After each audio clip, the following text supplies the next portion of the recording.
Hello, what's up? Medyo excited ako rito. Ito na ang bagong ITEL RS4. Ito daw ang tinatawag ngayon na ultra budget. As in, mababa talaga daw ang presyo. Actually, nag-sale ito sa Shopee yata or TikTok. TikTok ng around 4,000 pesos lang daw. Sadly, hindi ko naabutan yun. So, nabili ko siya ng normal na price na 5,400 something. So, mga ganun. So, binili ko po siya. Take note. So, ultra budget gaming phone. Expectations muna tayo, okay? So, unang-una, this has 8GB lang. Huwag po kayo papasilaw dyan sa may extended RAM na version. 8GB RAM. Para sa 5,500 pesos, I believe, ang laki na ng RAM na to. Yes. Plus 128GB na storage. Para sa 5,500 pesos, I think solid na to sa ganung price, diba? Ito pa, Helio G99 Ultimate! Pero, to tell you the truth, Ultimate is jargons lang yan na Helio G99 pa rin po yun. Wala pong special dyan. That's marketing pampapogi, ika nga. Pampapogi. Pero Helio G99 lang po yan. Useless po yung Ultimate na yan. May NFC? So, 5,500 pesos. I believe ang totoong price nito, kung walang sale, is 6,000 pesos. Yeah. And I believe meron din siyang 256GB na storage na version. So, I believe mas mahal din yun. But, dito lang tayo sa pinakamura niya muna na variant. Again, pag nabili nyo to na wala ng promo, malamang nasa 6,000 pesos ito. And even then, mura pa rin ito sa ganitong storage. Pero, ang tanong, specs lang ba ang mahalaga? Siyempre, yung experience din. So doon nyo dapat abangan yung detalyadong review kasi doon ang experience. But this one, unboxing at unang impression. Pero don't worry, kahit unang impression video lang ito, may mga patikim na akong papakita sa inyo. May mga test na tayo, initial test na masasabi natin kung sulit pa o hindi. Para hindi naman na-aksaya ang panahon nyo rito, okay? So magte-test tayo after ng impression, okay? For expectations lang siyempre. Meron tayo 6.6-inch punch hole. Good. Para sa ultra budget. 720p resolution. Yes, meron dyan magre-reklamo. Pero wag sanang kakalimutan nung magre-reklamo dyan na ito ay 5,500. And pag nakuha mo ng promo, nasa 4,000 plus lang to. Ha? Battery capacity, 5,000 mAh. Type-C na 45 watts charger. Anyway, solid yun ha. Pag nakuha mo to ng 4,000, hindi ko lang sasabing sulit. Sobrang sulit nun. Pero sabagay, this is still impression pa rin naman. Android T. Ano yung Android? Android 14, I believe. Tiramisu. Tama ba? Hindi ako maano sa letter. Pero mamaya, tingnan natin. 4G lang po ito, of course, kasi Helio G99. Front camera is 8 megapixel na flash with flashlight. Helio G99, 50 megapixel naman yung primary camera. May OTG support, fingerprint sensor, face unlock. Okay, good. Okay, ay, eto, panalo. 120Hz screen refresh rate. Kung nakuha mo to ng 4,000 pesos, magre-reklamo ka pa ba? Nawindang ako dun ha. Again ha, kung isa ka sa mga nauna, nakuha to ng 4,000 pesos, 4,500, something like that. I don't think may irereklamo ka pa sa ganung price tag, introductory price. Pero kung nakuha mo to ng 6,000 pesos, well, tingnan natin kung sulit nga ba siya doon. Unbox na natin. Na-excite ako buksan ito. Parang unbelievable kasi yung kanyang price tag talaga.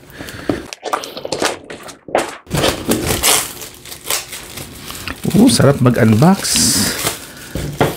Para lagi ako may bagong laruan. Ayan, hindi pala nung box, ano? May design siya talaga na magnetic. Box pa lang panalo na. Magnetic nga ba? O may scotch tape lang? Ito scotch tape dito. Pero hindi magnetic. May magnet eh. Oh. So this is actually magnetic. And this is actually makukuha mo sa 4,000 pesos. And regular price, 6,000 pesos. 6,000 pesos, box pa lang oh. Pasensya na kayo, pero gusto ko lang talagang namnamin ito. Ngayon lang ako nakakita na sa ganitong price tag. Nag-e-effort sa box. Binili ko to hindi sponsored ha. Baka sabihin nyo sponsored. Wow. Uwaw sa uhaw. Ano ba ito? Magnetic din ba ito? Hindi, nakadikit naman. So, wait. Tanggalin muna natin ito. Tignan muna natin yung kasama sa box bago tayo dumiretso rito. Ganda lang ng box, oh. Parang ito yung tipo ng box na hindi mo itatapon talaga. Solid yung presentation. Dinaan ako sa presentation ni ITEL. Wait, tignan na natin. ITEL warranty policy. May kasamang jelly case, kaso transparent. Jelly case. Charging cable na data cable na din of course. Type C to Type A. 45 watts. Charging brick. Wala na. Ipandikit doon sa ilalim. Okay na. Yun lang pala. So ito ang kasama sa box. Taran! Yes. Okay, start na tayo. Siyempre, tanggalin na natin to. So, yun, eto na nga. Oh, wow. Teka, wait. Wow, ang ganda. Parang may naalala ko sa kanyang design. Parang Realme 12 5G, tama ba? Eto, Realme 12 Plus 5G pala. Kahawig lang. Wala, napansin ko lang. Gusto ko lang i-take note yung part na yun. Pero, aside from the comparison, ang ganda po. Hindi siya glossy. Glossy ba? Ay, hindi. Ano lang pala yun? Design lang yung parang guhit. Parang scratch yung pagkaka-design. Pero mukhang nasa loob lang siya. Nasa ilalim ng glass. Yung pinaka-outer na layer niya is glass talaga siya. So, may fingerprint smudge. Kaso, hindi mo halata kahit mag-fingerprint smudge ka dyan, wanto sawa. Makahalata lang siguro pag dito na sa camera. Oop. Ayun. So, okay lang din. Pwede na yan. Ang ganda pa rin. Pero namnamin natin, moment by moment lang. Gusto ko lang kasi ang ganda. And kudos kay ITEL. Kasi napakaganda po ng execution nila dito. Look at that camera module. Parang premium ng Huawei or something. Yung mga premium na ngayon na malalaki ang camera. This is, by the way, dual camera lang. And isa dyan, I'm sure, is basura, which is expected naman sa price tag niya. Isa lang talaga dyan. Yung 50 megapixel lang talaga dyan ng totoong camera na mapapakinabangan natin. Plus, meron tayong flash. I believe dual LED yung nasa loob. Yes, hindi siya dual tone, dual LED lang. And then the RS logo, Super RS. Okay? Sa taas is nandito po yung speaker. Uy, dual speaker pa ata ang matindi rito. Designed by ITEL, okay? I hope dual speaker talaga. And then sa kanan is nandito yung volume rocker and the power button. And since parang flat yung power button, baka dito rin yung fingerprint. Masyado ng generous yata si ITEL kung pati ito ay under display fingerprint. Pero malalaman natin mamaya. Ay, ang ganda ng finish pati ng kanyang gilid, para siyang aluminum. Yung premium dati ng Samsung, no? White aluminum, parang gano'n eh. Ang ganda. Premium yung dating niya para sa akin, And then sa baba, another speaker grill. So, malamang dual speaker nga talaga ito. And then, USB Type-C, microphone, 3.5mm headphone jack, at yung kanyang SIM tray, which is sisilipin na natin ngayon. Uy! Dual SIM with dedicated micro SD card slot. Very good. I believe dahil Helio G99 ito, supported din ito hanggang 1TB. Tansya ko lang. Alam ko 1TB ang supported niya na micro SD card, which is hindi naman practical yun dahil wala naman yata nagbebenta pa rito sa Pilipinas ng 1TB na micro SD card na legit. Pero na ba? Kung meron pa, sabi na lang tsaka yung link. Pero alam ko hanggang 512GB yung legit na micro SD card. Pero kung ito ang bibilhin mo, malamang wala kang budget para sa 1TB kasi mahal ang legit, ang totoong 1TB na micro SD card. Nasa 6,000 yun. Mas mahal pa rito. So, malamang, hindi naman siguro 100% sure, pero malaki ang possibility na mga 128GB storage na ilalagay nyo rito. So, open na natin for the first time. Ito na nga. Ayun. Uy, mahina. Parang nahinaan ako sa vibration niya. Okay. At least meron. Pansin nyo parang putol. Putol ba? Or normal yung ganyan? Nitpicking na lang yan. Kahit na dead mahina lang yan. Setup ko muna, then balikan ko kayo. Okay, so check muna natin yung camera. Okay, unahin muna natin to. So, tinest ko na siya. Pero papakita ko muna sa inyo yung mga available na features na meron sa kanyang camera. So, from here, meron tayong film, video, photo, portrait, super night. Sa more naman, meron tayong pro mode, short video, panorama, document, skyshot, slow motion, time-lapse, dual video. May dual video. I-add natin yan dito para magamit natin yan. Uy, solid meron niya So, pwede natin baguhin. Yun, pwede nga. Solid. What's up? So, lagyan natin ng subject para medyo may tinututukan naman tayo doon. Pwede, pang mga vlogger, no? And pwede rin po natin ilipat-lipat, of course. Solid. So, iti-testin natin yan sa itong mga susunod na araw, syempre. And, alis na tayo ito. Pero hanggang 1080p at 30fps lang siya. As you can see, maximum niya na yung 1080p at 30fps. Dito sa dual mode. So, alis na tayo sa dual mode. Pagdating naman sa video, kung mapapansin nyo, meron po tayong 2K at 30fps. 2K at 30fps maximum. Yes, meron tayong 60fps, which is very good. Para sa mga gusto ng mga pwedeng i-slow mo pa during editing kasi mahirap i-slow mo ang 30 fps. Pangit na ang kakalabasan, parang naka-stop dance. But sa 60 fps, in-edit mo sa slow mo, medyo okay pa kahit pa, medyo decente pa ng konti.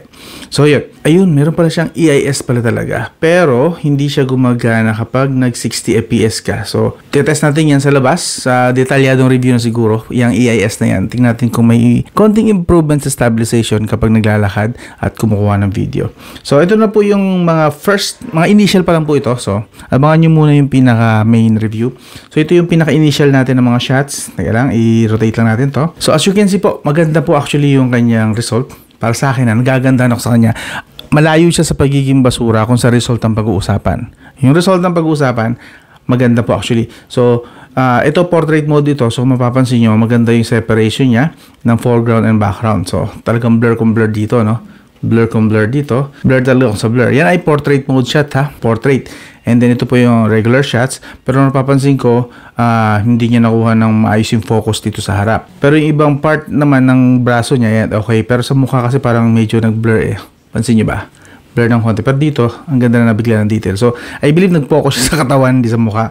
Pero sa other part naman, andun yung konting blur, which is, hindi po ito portrait mode. Ito ay normal photoshoots naman. Tapos, ito rin, ganoon din. Normal photoshoot. Ito, magandang kuha niya dito. Yeah, the detail dito is nice. Kung sa nice. And, dito malinaw, tapos pagdating dun sa likod, itong part ito and ito, medyo binlur niya rin, which is napaka-natural po ng kanyang blur effect. Ang ganda. Ito po ay hindi, again, portrait mode, ito ay yung normal na shots to. Okay? As you can see, solid. And ito naman yung kanyang video, papakita ko na sa inyo dito sa screen, yung po kanyang front video recording plus yung sa likod na rin, isasabay ko na. So, yun. Ito po yung kanyang 2K at 30 FPS sa front camera. Yes, front camera may 2K at 30 FPS. Di kagaya ng ibang mga Xiaomi dyan. Ibang mga flags. Ito ka aking, what do you call this? Red Magic 9 Pro. 1080p lang ang front camera. My God. Buti pa to 2K at 30 FPS sa front camera. Ang solid do. At tingin ko rin walang beautification halos na. Kung meron man, sobrang minor. Hindi ko pansin eh. Kagigising ko pala niya. Kagigising pa niya. Ang oily pa ng mukha ako. Real talk. Legit. Okay not bad. This is the ITEL RS4. Kamusta yung microphone? Okay ba? So, ito po ang video, 2K resolution at 30 FPS, yung maximum niya na video recording resolution. And of course, wala ditong OIS or any EIS na button. So that means wala siyang stabilization. Don't expect that way. Pero so far, mukhang okay naman. Kung hindi ka naglalakad. So try natin mag-zoom in kung may zoom in to. Meron naman. Hanggang 10 times zoom. And from here, mukhang okay pa rin. Readable. Readable pa rin yung mga letters. Actually, very readable pa rin. So, pero in terms of pang social media quality, no, it's not. Okay pa siya hanggang times 3 yan. Times 3 zoom. Yung maximum niya, yung pinakita ko sa inyo is 10 times zoom. Ito naman ay 3 times zoom. Mas okay. Ito, pwede pa ito sa social media yung ganito ganitong linaw. Yeah, pwede pa to. Acceptable pa ito. Medyo may konting ano lang. So, pinaka-optimum niya is times 2 na zoom. Ito. Yan, times 2. Yan, mas okay pa ng konti, no? Again, this is 2K at 30 FPS. Balik tayo sa times 1. Yan po. Okay, wala pong stabilization, so don't expect that way. Don't expect na merong stabilization kayo makukuha. So, naman, pag naglakad kayo is, shaky. So, kamusta naman yung microphone? Pasado na pa sa inyo. So, abangan nyo sa detalyadong review yung mas mabusising version ng camera test na ito. Okay? Tapos, ito naman. Continue lang natin. Other shots. Ayaw, no? So, maganda ang kuha niya dito. Medyo slightly low light ito. Medyo binaba ko yung ilaw dito sa kwarto. And then, ito, low light na po ito. Pansin nyo, may mga shadows na siya. Nagkakaroon na ng sa dynamic range. Pero okay naman. Para sa akin, maganda pa rin siya. Like I said, malayo sa pagiging basura ito. Yung kanyang actual na output. Napoproduce na ito. Low light talaga to. Pinatay ko na ilaw. Ang natira na lang na ilaw, ito mga LED na maliliit. So, mapapansin nyo, nagkakaroon na tayo ng noise. And although, yeah, acceptable pa rin naman para sa akin. And I believe pwede pa rin itong i-post sa social media itong quality na to. Kahit na may mga noise na sa paligid. Alright. And maganda rin yung separation niya pa rin. Kahit na low light na, maayos pa rin yung separation niya from foreground and background. Pansin nyo, may pagka-natural yung kanyang separation. Ito, medyo slight na pinaliwanagan ko ng konti. Again, low light. Ito, normal light na sa fluorescent, of course. And actually, maganda. Kung pag nag-zoom in tayo, makikita mo yung details pa rin ng suot ni Sanji. Look at that. Diba? Yung mukha lang medyo may noise na, pero nag-soft na ng konti. Nag-soften na. But the other details, diba? Medyo na-soften na yung details, pero still, andun pa rin. Very much recognizable pa rin yung si Katakuri. Naalala ko bigla. And then, Goku, medyo soften na rin. May mga noise na actually kung lalapit pa tayo. Kita nyo ba? May mga noise na rin ng konti. So, all in all, para sa akin very much pasado po ang kanyang camera. This is for the initial review pa lang sa camera niya, ha? Or, more impression initial. So, pasok pa sa akin. Pero abangan nyo yung pangalawang video about dito, yung detalyadong review which talagang itetest natin siya sa pang-araw-araw. And then, may napansin ako, kaka-notify lang, may dumating na software update. So, minor lang ito, 39 MB lang eh. So, i-update ko na lang din siguro. Mag-aambag din ito ng factor sa desisyon ko sa mga susunod na araw kung ito bang update na to ay nakakasira or hindi. So, abangan nyo yung detalyadong review. And syempre, bago natin tapusin ng video na to, lipat muna tayo saglit sa performance. Itetest ko lang siya saglit sa Firelight man lang. Kasi gusto ko malaman kung yung 120Hz screen refresh rate niya. Oh, speaking of 120Hz papakita ko lang sa inyo Legit po, mayroon talaga siya sa settings niya na 120Hz. So, one of the things na natutuwa naman ako sa kanya. Pero like I said, hindi porket mataas ang refresh rate, pang gaming na. So, don't put your hopes up sa ngayon. Pero okay, good. Meron siyang screen refresh rate. The best part, meron din siya para sa 90. So, 60, 90, 120, or gusto mo mag-auto. Sa iba kasi, wala yung 90. Laging importante pa naman yung 90 kung gusto mo nasa gitna ng smooth at ng titipid sa battery. But okay, at least dito, very good dito si ITEL. And of course, during this full review, hanggang sa detalyadong review, naka-max out po ang screen refresh rate niyan. Naka-fix na yan. And sa Ultra Touch, isasagad na rin natin sa Ultra. Motion speed, fast na rin. Saset na natin yan sa ganun para talagang gamit na gamit natin yung kanyang full potential. Okay? And by the way, just in case na hindi ko nasabi, ito po pala ang kanyang basic specs. Okay? Yan. Okay. So, test ko na muna tong Firelight. Tingnan natin yung kanyang performance actual. Wait lang. Set natin siya sa, of course, isaset natin muna sa extreme graphics. By default, nakasmooth lang siya and high. Pero syempre, gusto ko makita yung isasagad ng frame rates niya, yung FPS niya. So yun. Pero in fairness, resolution, medium. Set natin sa bright kasi gusto ko makulay. So yun. Let's go. Let's do this! Even MKR requires time to reload. Nakikita nyo ba? 100 FPS tayo. Nasa 100 FPS tayo. Ang solid Safe zone will retract in 30 seconds. Still fine. Actually, smooth pa rin yan para sa akin. Siguro kasi mas malaki na yung dinodrawing niya na area.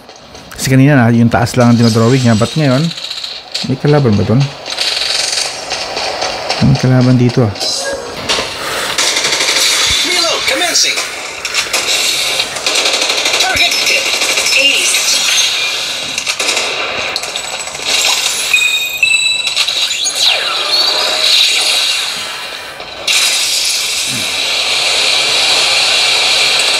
Wow, ang taas. Perfection. Reloading. Please wait.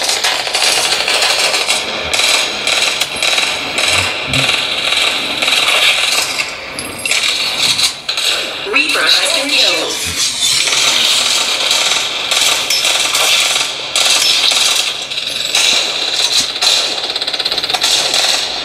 Double kill. You're not the first human I've defeated. Restoring shield. Loading. Open fire. My victory list has added another squad. You know, victory. So, final temperature niya nga pala bago natin na tapusin to. Uy, 38.39. Hindi mo lang umabot ang 40 degrees Celsius. 39. Okay, so that's good for the performance niya sa and performance and actually temperature. So very good impression ang binibigay niya sa akin. To think na pwede niyo makakuha to ng 4,000 pesos and even with the regular price na around 6,000 pesos, I believe wow na to. Parang feeling ko hindi na kailangan ng detalyadong review rito no. Okay in fairness. Okay, so tingnan naman natin yung average FPS niya. Labas muna tayo saglit. So, average FPS niya is, pati tayo sa record, ito 20 minutes po yan, tuloy-tuloy na lalaro. Average FPS is 76 FPS. Alright, so that's not bad. Actually, that's 76, solid na yan. And to think na, yun nga lang, dito sa kanyang graph is, nakita natin, medyo all over the place siya, no? Ang daming fluctuation na nangyayari. Sa umpisa lang tayo medyo nakaranas ng 100 FPS, pero most of the time around 80 to 70 na. So that is why nagkaroon tayo ng average na 76 FPS. So that's not bad actually overall. So currently, yun na muna may bibigay ko sa inyo na details or mga data para dito sa ating ITEL RS4. So sa ngayon, I can recommend na rin sa kanya kasi, my God, this is ultra budget na talaga na may tuturing with the performance na kaya niyang ibigay. Again, this is Helio G99. Hindi ko na babanggitin yung Ultimate kasi hindi naman ako naniniwala doon sa Ultimate na part. Pero Helio G99. And currently, ito ang taon ni Helio G99 as very optimized. Ito na yung peak niya, ika nga. Optimized talaga siya sa gaming. And halos lahat na ng games ngayon is naka-adjust na, naka-adapt na sa chipset na ito. So that is why ang ganda ng pinapakita niyang performance. Even with naka-extreme FPS tayo sa, what do you call this? Farlight. Ngayon, kung gusto nyo pa ng marami pang games na may test dito, plus yung talagang actual na gamit sa pang-araw-araw, abangan nyo yung detalyadong review. Doon, syempre, makikita nyo yung talagang totoong experience sa kanya. Hintayin nyo at least 2 weeks. At least 2 weeks, i-release ko yung full review nito, detalyadong review. But for now, I can say very good ito. Ang ganda na ng design, premium. Look at that finish, tapos performance. So, yun. Sa detalyadong review, marami naman kayong abangan pa rin doon. Like I said, games, battery endurance, kasi siyempre gusto natin malaman kung maganda ba yung battery life niya. Plus, kung may makikita tayong bugs at saka issues along the way. So, abangan yung detalyadong review. But for now, para sa akin, bibigyan ko to ng, actually, hindi lang 2 thumbs up for the price and for the initial performance na pinakita niya sa atin. So, yun. Again, this is ITEL RS4. I hope nagustuhan nyo yung ganitong style ng review, and I hope nandito pa rin kayo kapag nirelease ko na yung detalyadong review nitong ITEL RS4 na to. Okay? Please do consider subscribing, liking, and sharing. Hanggang dito na lang. This is Cotman. I'll talk to you again soon. Let's go!